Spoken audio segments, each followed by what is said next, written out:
Artis sekaligus DJ Dinar Candi mengaku masih sayang dengan mantan kekasihnya, Ridho Ilahi. Diketahui Dinar dan Ridho telah putus setelah 6 bulan menjalin kisah asmara. Dinar Candi mengatakan masih sayang-sayangnya dengan Ridho Ilahi, saat kisah cintanya itu kandas. Pun ia mengaku setiap hari menangis setelah putus dari Ridho. Kalau ditanya, aku masih sayang. Pacarannya baru 6 bulan, masih sayang. Kecuali sudah 8 tahun pacaran, pasti ada bosannya, kata Dinar Candi ketika ditemui di kawasan Tebet, Jakarta Selatan, Jumat, tanggal 4 Maret tahun 2022. Aku menangis setiap hari setelah putus. Karena kami serius pacaran dan mau ke jenjang pernikahan, lanjutnya.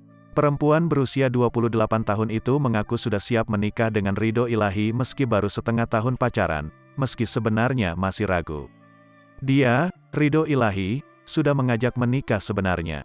Walau cinta buta, tapi aku harus lihat dulu calon ayah anak-anakku, kata Dinar Candi, aku kayak menunggu dia, Ridho Ilahi, walau dia dari awal sudah ngegas nikah, ucap Dinar Candi yang kini semakin yakin bahwa Ridho Ilahi bukan jodohnya.